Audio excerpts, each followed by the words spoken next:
এরা চাই যে বন্যা আসুক, আসলে আয়েগা খায়েগা, তারপরে কিছু বিলায়েগা, তাই না? কাফন বিক্রেতা যেমন সবসময় চায় যে মানুষ মরুক, তাহলে কাফন বিক্রি বাড়বে। তো বন্যা যারা চ্যারিটি কাজ করে, ফাউন্ডেশনের কাজ করে, এরা চায় যে হচ্ছে সিডর আসুক, আইলা আসুক, বন্যা আসুক, তাহলে কি হবে? কিছু আর্ন হবে, কিছু বিতরণ হবে, কিছু খাওয়া দাওয়া হবে।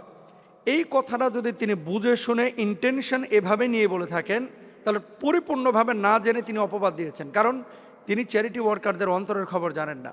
আমি ওনাকে বলতে চাই, যিনি এ কথা বলেছেন, আকাশে যখন হেলিকপ্টারে ওড়েন কালো চশমা থেকে দুনিয়া দেখা, চকবাজার, গুলিস্তান, ইসলামপুরের এই যে শ্রমজীবী মানুষ যাদের গাটা ঘামে ভিজে থাকে, এদের চোখ দিয়ে দুনিয়া দেখা দুইটা কিন্তু দুই জিনিস। আপনি মাঠে নামেন তাহলে বুঝবেন দুনিয়াটা কত কঠিন। দুনিয়াটা কত কঠিন মাঠে নামেন তারপরে বুঝবেন। এই যে মোবাইলটা, আপনারা যদি কেউ আসেন সামনে আমার কাছে দেখতে পারেন, গত দুই দিনে প্রায় 900 ফরম আসছে আমার কাছে শুধু কর্মসংস্থানের জন্য। এই যে একটু আগে একটা মানুষ এসে কাঁদতেছিল, আপনারা নিজেরাও দেখেছেন। 900 মানুষ শুধু ফরম ফিল আপ করেছে যে আমাকে একটা কাজ দেন, আমি বেঁচে থাকতে চাই, আমাকে শুধু একটা কাজ দেন। এমনও ঘটনা পেয়েছি, 3 ভাই বেকার, প্রতিবন্ধী, ডিজেবল, একজন বিষ খেয়ে মারা গেছে, আর 2 জন অপেক্ষমান আছে। কয় যদি মরাটা গুনাহ না হতো তাহলে আমি মারা যাইতাম।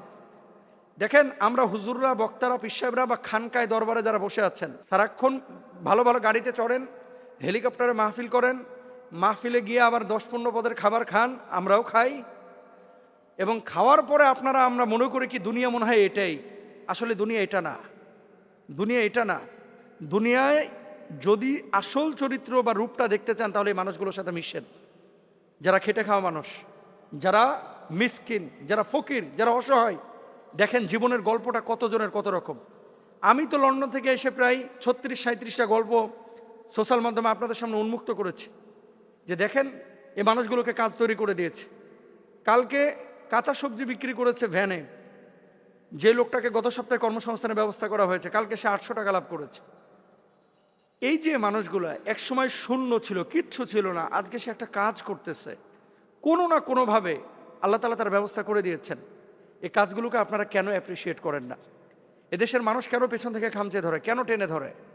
আমি হুজুরকে বলবো যে দেখেন, আপনাকে আমরা সম্মান করি, শ্রদ্ধা করি, ভালোবাসি, কিন্তু আপনি যখন সত্তাগতভাবে কাউকে হিংসা করবেন, আপনি যখন কারো কাজ নিয়ে যখন প্রশ্ন তুলবেন, আপনি বলেছেন যে এদের হিসাব নেওয়া উচিত, যে এরা এত টাকা মানে কি করে, অডিট করা উচিত। আপনার হয়তো বা জানা নাই, আমরা যখন ফাউন্ডেশনের পারমিশনগুলো নিয়েছি, মেমোরেন্ডামে কমিটি করে সরকারের সমস্ত শর্ত শারায়েতগুলো পূরণ করার পরে, গভর্নমেন্ট আবেদন করার পরে, তদন্তের পরে কিন্তু ফাউন্ডেশনের অনুমোদন হয়। আপনার হয়তো বা জানা নাই যে ফাউন্ডেশনের প্রত্যেকটা পয়সার অডিট হয় এবং সরকার থেকে এগুলো তদন্ত করে, কিন্তু দরবারের অডিট কিন্তু হয় না। আমরা সরকারের কাছে বলবো, প্রত্যেকটা খানকার এবং দরবারের টাকাগুলো কোথায় যায় এগুলো ফাউন্ডেশনের মতো অডিট করেন, এগুলো দরকার আছে। কেন বারবার বারবার শুধু দেখবেন এই দেশে যারাই মানুষের জন্য কাজ করে এরাই পরবর্তীতে হামলা মামলার সবচেয়ে বেশি মুখোমুখি হয়। আর তারা ইন্টেনসিভ কেয়ার ইউনিটের মধ্যে থাকে। তারা কারা? যারা গোলালু মার্খা, এরা কোনো সংঘাতের মধ্যে নাই, এরা কোনো সংগ্রামের মধ্যে নাই, এরা নিজে খাচ্ছে, দাচ্ছে, ঘুমোচ্ছে, দুনিয়াটাকে আপনার ব্যবহার করছে। তারপরে এক সময় এরা আবার প্রশ্ন তুলতেছে যারা কাজ করতেছে।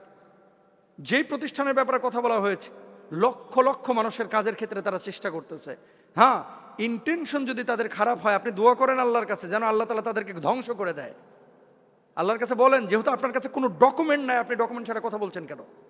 যদি ডকুমেন্ট থাকতো আপনি কথা বলেন। এ কথাগুলো দুঃখ নিয়ে বলতেছি। আর আমি নিজে মুস্তাফিজুর রহমানী, লন্ডন যাওয়ার আগে আমার গাড়ি ছিল, এখন আমার গাড়ি নাই, আমি রিক্সায় চলতেছি। আগে নিজেকে নিয়ে ভাবতাম, এখন আমি ভাবি হচ্ছে মানুষকে নিয়ে। আগে 2টা পয়সা হাতে আসলে চিন্তা করতাম যে কোথায় জমি কিনবো, কোথায় ফ্ল্যাট করব। আর এখন 2টা পয়সা হাতে আসলে আমি চিন্তা করি যে 2 জন মানুষের কিভাবে আমি কর্মসংস্থান তৈরি করতে পারি। মরার ভয় আপনার আছে, আমার নাই। যদি ভোগ বিলাসিতা আর দুনিয়া কামানোর উদ্দেশ্য থাকতো তাহলে লন্ডন আমি ছাড়তাম না, বাচ্চাগুলোকে ইংল্যান্ড থেকে নিয়ে এসে বাংলাদেশের মাদ্রাসায় ভর্তি করতাম না। আপনি কারে হাদিস শোনাইতেছেন? শোনেন, জ্ঞান অর্জন, জ্ঞানী হওয়া, বুখারীর দর্স দেওয়া, হাদিস কোরআন পড়ানো আর মাঠে কাজ করা দুই জিনিস। যদি বুঝতে চান আমার সাথে আসেন, 2 দিন মাঠে কাজ করেন, বস্তা টানেন, রসুন পেঁয়াজ মাথায় টানেন এবং তাদের কর্মসংস্থান করে দেন। যে নোংরা প্লেটে ভাত খাচ্ছে ওখান থেকে 2 লুকমা ভাত খান, তাহলে বুঝবেন যে হেলিকপ্টার থেকে দুনিয়া দেখা আর বাজার থেকে দুনিয়া দেখা। শ্রমজীবী মানুষ, রিক্সাওয়ালা, ঘরমাক্ত মানুষের গায়ের গন্ধ আর মাহফিল কমিটির সভাপতির গায়ের গন্ধ কিন্তু একরকম না হুজুর, 2 গন্ধের পার্থক্য আছে। সুতরাং আপনি এত আক্রোশ করেন না। আমরা চাই যে বাংলাদেশে একটা পরিবর্তন হোক। একসময় মানুষ বলতো হুজুর মানেই তো মিলাদ পড়বে, হুজুর মানেই তো মসজিদে ইমামতি করবে, খতিবগিরি করবে, আর তো কোনো কাজ নাই আর। আজকে হুজুররা যখন বের হয়েছে তখন হুজুররাই খামচে ধরতেছে। হুজুররা যখন বের হয়েছে চ্যারিটি ওয়ার্কে, তারপরে মানুষের বিপদে আপদে দুর্যোগে হুজুররা যখন ছড়িয়ে পড়ছে, তখন কিন্তু আমাদের হুজুরাই তাদেরকে পেছন থেকে খামচে ধরতেছে। আমি বিনয়ের সাথে বলতে চাই, দেখেন আজকে সকাল থেকে দেখলাম আমার নামে তাদের পেজগুলোতে, একটা পেজ না ভাই, শত শত পেজে কি পরিমাণ যে প্রোপাগান্ডা ছড়াচ্ছে, কি পরিমাণ! আল্লাহু আকবার। আল্লাহ তাদেরকে বুঝ দান করুক, হেদায়েত দান করুক। আমি সেই পীর সাহেবের বিপক্ষে কথা বলতেছি না, আমি বলতে যাচ্ছি জাতীয়ভাবে যারা এদেশের মানুষের জন্য কাজ করতেছে তাদেরকে আপনারা সাপোর্ট করেন। নিজে না পারলেও অন্তত আরেকজনের বিরোধিতা করে পরিবেশটা নষ্ট করেন না। একটা ফাউন্ডেশন আপনি বন্ধ করে আপনার লাভটা কি বলেন? আপনার লাভটা কি? আর যাদের ব্যাপারে আপনি প্রশ্ন করতেছেন যে এরা চলে কিভাবে বা খায় কি, এদের ইনকাম সোর্স কি, সেটা আপনি ব্যক্তিগতভাবে জিজ্ঞেস করতে পারতেন। এভাবে ওপেন পাবলিকের সামনে বলে আপনি প্রশ্নবিদ্ধ করে এদেশের মানুষকে কনফিউশনের মধ্যে ফেলে একটা জাতীয় ক্ষতি করেছেন। হ্যাঁ, আমি সরকারের কাছে আমরা স্পষ্টভাবে বলতে চাই, কোনো ফাউন্ডেশনের ব্যাপারে যদি এক পয়সা কেন একটা টাকা হিসাব নিকাশে কোনো গরমিল হয় আপনারা বন্ধ করে দেন। আপনি নিজের দরবার খানকাতে যে পরিমাণ কালেকশন হয় সেখান থেকে কিন্তু শত শত মানুষের এরকম চ্যারিটি কাজ করা সহজ। আর চ্যারিটি বিষয়টা বুঝতে হলে আপনাকে কিন্তু একটু নিজেও পড়াশোনা করতে হবে যে ফাউন্ডেশনটা কি, চ্যারিটিটা কি, কিভাবে তারা মাঠে কাজ করে, কোথা থেকে পয়সা আসে এবং পয়সাগুলো কিভাবে স্প্রেড হয়, কিভাবে কোথায় খরচ হয়। তা আর কামড়াকামড়ি করেন না, আর ধাক্কাধাক্কি করেন না প্লিজ। এবার একটু স্থির হন। আমরা চাই সবাই মিলে কাঁধে কাঁধ মিলিয়ে এই দেশটাকে সুন্দর করতে। আর আপনারা অনেকে মনে করেন যে হুজুর এই বিষয় নিয়ে কথা বলার কি দরকার ছিল।